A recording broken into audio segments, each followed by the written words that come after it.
जहां से 35 साल पहले 3 लड़कियों का मर्डर हुआ था, जिनकी कहानी आज हैलोवीन के दिन इस्लामी न्यूज रिपोर्टर्स सबको बता रहा है। जिन लड़कियों का मर्डर हुआ था उन तीनों की ही उम्र 16 साल थी और तीनों को ही 16 बार स्टैब करके मारा गया था। किलर ने ये सभी मर्डर मास्क पहन के किए थे, इसीलिए वो आज तक पकड़ा नहीं गया। उसने क्योंकि 16 साल की जवान लड़कियों को मारा था, इसलिए उसका नाम स्वीट 16 किलर के नाम से मशहूर हो गया। लोग उससे डरने लगे, यहाँ तक कि लोग अब हैलोवीन पर भी उसी का गेटअप लेने लगे थे। फिर सीन अब जिमी नामी एक लड़की की तरफ शिफ्ट होती है, जिसकी एक दोस्त है अमील। ये दोनों कॉन्सर्ट में जाना चाहती है, पर इनके पेरेंट्स इन्हें इजाजत नहीं दे रहे।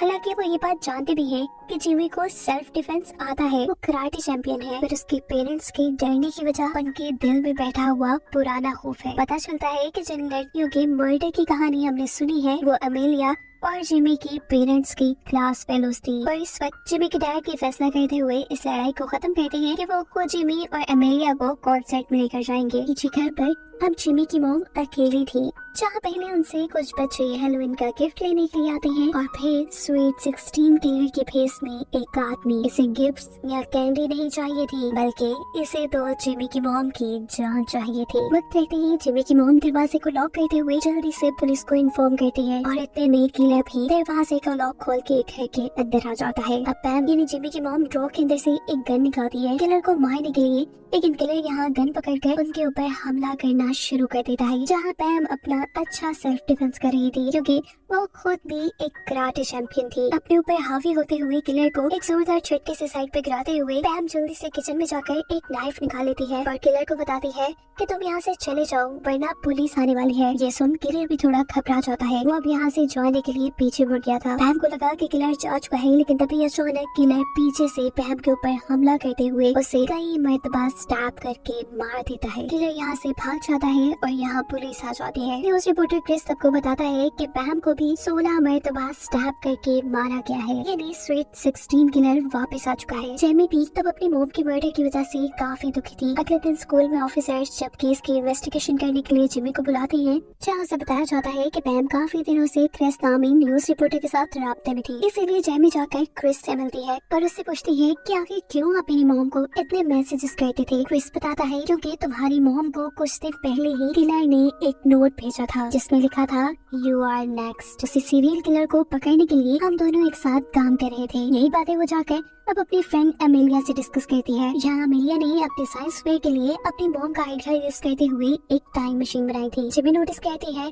कि उसने टाइम मशीन में उसी डेट को एंटर किया हुआ है जब आज से 35 साल पहले स्वीट 16 किलर के हाथों इनकी मॉम के फ्रेंड्स का मर्डर हुआ था। जिस बारे में अमेलिया जिमी से कहती है कि अगर हमने पास्ट में जाकर पहले होने वाले मर्डर्स को रोक दिया तो तुम्हारी मॉम भी आज जिंदा तुम्हारे साथ होंगी। पर प्रॉब्लम ये है कि टाइम मशीन काम ही नहीं कर रही। अब रात होने पर अमेलिया और जेमी दोनों ही इस टाइम मशीन के पास थे। वो लोग अपनी बातें कर रहे थे कि अचानक स्वीट 16 किलर जेमी पे भी हमला करने के लिए आ जाता है। वो अपने आप को बचाने के लिए टाइम मशीन के अंदर छुप जाती है, जहाँ अभी भी वो किलर जेमी को स्टैब करने की कोशिश कर रहा था और गलती से उसका चाकू टाइम मशीन के अंदर स्टैब हो जाता है। ऐसा कहते ही टाइम मशीन चालू हो जाती है और देखते ही देखते जिमी पहुंच जाती है उसी डेट में जब स्वीट 16 किलर ने पहला मर्डर किया था। उसकी टाइम मशीन भी अब खराब हो चुकी थी। वो सबसे पहले इस टाइम मशीन को छुपाती है और फिर अपने मॉम डैड के कॉलेज में आ जाती है। स्कूल में उसे वही तीनों लड़कियां भी मिल जाती हैं जिनका मर्डर हुआ था और यहाँ एक लड़की जिमी को बहुत सी बॉल्स मारती है। जिमी को मालूम होता है कि ये उसकी मॉम पैम ही है, जो अपने स्कूल टाइम में काफी थी। साथ ही उनका पूरा ग्रुप भी स्कूल में काफी फेमस था। इस सब के बाद वो अमेलिया की मॉम के पास आती है और उसे बताती है कि मैं फ्यूचर से आई हूँ। आपकी डायरी की मदद से आपकी बेटी अमेलिया ने टाइम मशीन बना ली है, जिसका इस्तेमाल करते हुए मैं आज यहाँ तक पहुँची हूँ। अमेलिया की मॉम को उसकी बातों पे यकीन करना इसलिए मुश्किल ही हुआ था क्योंकि वाकई वो टाइम मशीन के ऊपर अपनी रिसर्च कर रही थी और आज तक उसने अपनी रिसर्च और डायरी के बारे में किसी को नहीं बताया था। जब ये अमेलिया की मॉम को बताती है कि आज रात आपके ग्रुप की 3 लड़कियों का मर्डर हो जाएगा और साथ में काफी सालों बाद वही किलर मेरी मॉम को भी मारेगा, मैं बस ये सारी चीजें ठीक करने के लिए यहाँ आई हूँ। जिमी अमेलिया की मॉम को अब अपनी टाइम मशीन के पास लेकर आती है और बताती है कि पहले तो ये टाइम मशीन काम नहीं कर रही थी और फिर जब किलर ने मुझे मारने की कोशिश की तो गलती से उसका चाकू इस टाइम मशीन में स्टैब हो गया और फिर अचानक ये मशीन चल पड़ी। अमेलिया की मॉम बताती है कि इसमें सिर्फ एक कंडक्टर की कमी थी जो इस चाकू ने पूरी कर दी और ऐसे ही ये चल गई। और अब अमेलिया की मॉम उसकी खराब हुई टाइम मशीन को ठीक करने लग जाती है क्योंकि इसी के जरिए तो जेमी ने अपनी टाइम में वापस जाना था। जेमी के टाइम में यानी फ्यूचर में दिखाया जाता है कि जेमी के गायब होने पर उसके डैड के साथ बहुत से लोग परेशान हैं। पुलिस ऑफिसर्स भी उसे ढूंढने की कोशिश में है, जहां अमेलिया ऑफिसर्स को बताती है कि जेमी मेरी बनाई टाइम मशीन के जरिए पास्ट में जा चुकी है, सिवाय न्यूज रिपोर्टर क्रिस के। यहाँ पास्ट में दिखाया जाता है कि अमेलिया की मोम और जेमी अब उस पार्टी में आई है जहाँ पर पहला मर्डर होगा। वो यहाँ आकर पैम यानी अपनी मोम के ग्रुप को बताती है कि आप लोग संभल के रहिए, आप लोग के इर्द खतरा है। पर ये लोग तो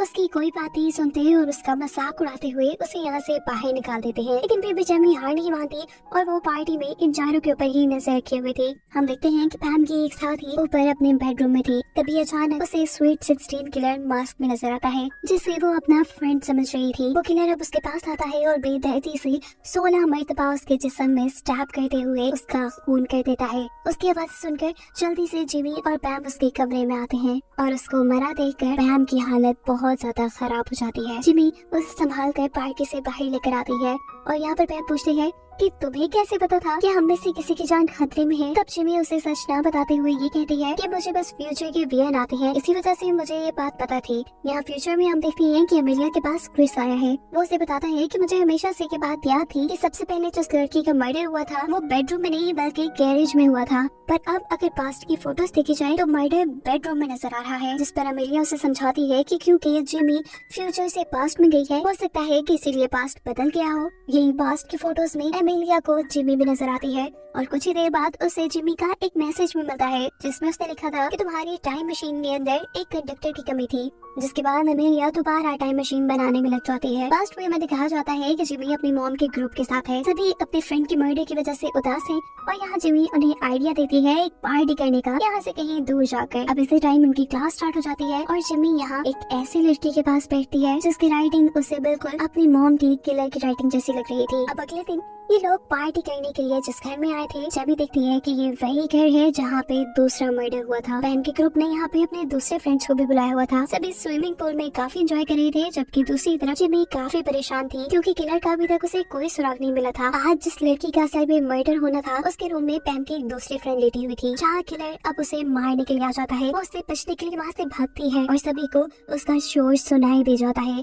ये सब लोग वहाँ आ जाते हैं, लेकिन इससे पहले कि ये लोग कुछ कर पाते, उस लड़की को बचा पाते, वो किलर 16 बार स्टैब करके इस लड़की को मार चुका था। पास में जिमी और जिमी के डैड इस किलर को पकड़ने की कोशिश करते हैं, लेकिन ये किलर बड़ी आसानी से दोनों को मारकर गिरा कर यहाँ से भाग जाता है और इस मर्डर की रिपोर्ट करते हैं पास में क्रिस के डैड। यहीं पर अमेलिया की मॉम आकर जिमी को बताती है कि मैं तुम्हारी टाइम मशीन ठीक नहीं कर पाऊंगी क्योंकि उसमें काफी सारे पार्ट्स ऐसे लगे हैं जो फ्यूचर के हैं। लेकिन परेशानी की बात नहीं, मैंने टाइम मशीन का एक छोटा और मेजर पार्ट बना लिया है। इसे एक बड़े पावर हाउस की जरूरत है जिसके बाद ये काम करने लगेगा। अभी ये लोग बातें ही कर रहे थे कि यहाँ सामने जिमी को उस लड़की का ट्रक नजर आता है जिसकी राइटिंग उसे किलर से मिलती जुलती लगी थी। वो सब कुछ छोड़ छाड़कर उस लड़की का ट्रक चेक करने के लिए जाती है, लेकिन यहाँ पर तो खिलौने के अलावा कुछ भी नहीं था और वो लड़का भी काफी डरा सहमा था। वो जब यही बातें कर रहे होते हैं तो यहाँ पर डॉग नाम का एक आदमी आता है जो भी पैम का एक क्लास फेलो है। वो उससे कहता है कि अगर कोई भी मुश्किल हो तो तुम मुझे बताना, मैं एक कराटे चैंपियन हूँ और सब कुछ बड़ी आसानी से सॉल्व कर लेता हूँ। इसके बाद दोबारा जिमी अमेरिका के मॉम के पास जाती है जो अभी भी अपनी टाइम मशीन के लिए बड़ा पावर हाउस ढूंढ रही थी। जब जिमी को वहाँ पर एक झूला नजर आता है जो एक परफेक्ट पावर हाउस का काम कर सकता था। ये लोग अब झूले के पास जाकर उसके कंट्रोलर से कहते हैं कि आपके झूले में कोई खराबी है और हम उसे ठीक करना चाहते हैं, अगर आप इजाजत दे तो। ये झूले वाला भी मान जाता है और वहाँ से खड़ा होकर बाहर निकल जाता है और अमेलिया की मॉम अब उस टाइम मशीन को इस पावर हाउस के साथ कनेक्ट करना शुरू कर देती है। दूसरी तरफ जिमी अब पैम के ग्रुप से मिलती है और उन्हें बताती है कि कल जिस लड़की का मर्डर हुआ फ्यूचर टाइम के मुताबिक उसका मर्डर आज होने वाला था, जबकि किलर ने कल दूसरी लड़की को मारना था। अब क्योंकि वो अपने सही टारगेट को नहीं मार पाया, इसीलिए आज वो इस लड़की को मारने के लिए वापस जरूर आएगा। अगर हम सब लोग मिलकर काम करें तो हम इस लड़की की जान भी बचा सकते हैं और किलर को भी पकड़ सकते हैं। सभी लोग उसकी मदद करने को मान जाते हैं, जबकि फ्यूचर में दिखाया जाता है कि अमेलिया ने भी अपनी टाइम मशीन बना ली है। वो क्रिस से कहती है कि हमें इसे एक्टिवेट करने के लिए एक मेटल कंडक्टर चाहिए होगा जिसे तुम जाकर ले आओ। इधर पास्ट में ये लोग किलर को पकड़ने की प्लानिंग कर चुके थे। जिमी अब उस लड़की को हॉरर हाउस में भेजती है जिसे किलर ने मारना था। उनके एक्सपेक्टेशन के बिल्कुल मुताबिक किलर भी वहाँ पहुँच जाता है और इससे पहले कि वो उस लड़की को मारता उससे पहले जिमी नजर आ जाती है, जिसने पिछले मर्डर के टाइम में भी इस किलर को पकड़ने की कोशिश की थी। वो सोचता है कि क्यों ना पहले जिमी को ही खत्म कर दिया जाए। वो जब जिमी के ऊपर हमला करने के लिए आगे बढ़ता है तो जिमी बड़ी आसानी से इस हमले से अपने आप को बचा लेती है क्योंकि उसे सेल्फ डिफेंस आता था। इससे पहले कि किलर अब उसके ऊपर भारी पड़ता, यहाँ पास में ही जिमी के डैड और बाकी लोग भी आ जाते हैं, जिन सभी के साथ ही किलर अकेला लड़ रहा था। उसकी फाइटिंग स्किल्स काफी अच्छी थी क्योंकि उसने एक ही वक्त में सभी को काबू किया हुआ था। किलर का ध्यान इन सबसे लड़ने में था और इसी चीज का फायदा उठाते हुए पीछे से एक लड़की एक बड़ी सी स्टिक उसके सीने में स्टैब करके उसे मार देती है। फाइनली अब किलर मर चुका था। ये लोग किलर का मास्क उतार कर देखते हैं तो पता चलता है कि ये डॉग नाम का वही लड़का है जिसने पहले जिमी से बात की थी और उसे बताया था कि वो एक बहुत ही अच्छा कराटे चैंपियन है। लेकिन अब सवाल ये था कि इन्हीं का क्लास फेलो इन्हीं को क्यों मार रहा था। ये लोग डॉग के गले में पहना हुआ एक पेंडेंट देखते हैं जिसके अंदर एक लड़की की तस्वीर थी। पैम यानी जिमी की मॉम कहती है कि ये लड़की डॉग की फ्रेंड थी। वो काफी मोटी और अजीब दिखती थी, इसीलिए हम सारे उसे बुली किया करते थे। फिर एक दिन पैम की तीनों फ्रेंड्स ने उसे नाइट आउट में बुलाया और उसकी इतनी बेइज्जती उससे बर्दाश्त नहीं हो सका। गुस्से में उसने बहुत ड्रिंक किया और फिर गाड़ी चलाकर वहाँ से चली गई और इस सब में उसका एक्सीडेंट हो गया। वो मर गई। डॉग को लगता था कि उसकी फ्रेंड को मारने के पीछे इन तीनों लड़कियों का हाथ है, इसीलिए वो इन तीनों लड़कियों को मारना चाहता था। जेमी अब पैम से कहती है कि आप लोग बहुत बुरे हैं, आप लोग इतना बुरा काम भी कर सकते हैं, मुझे यकीन नहीं था।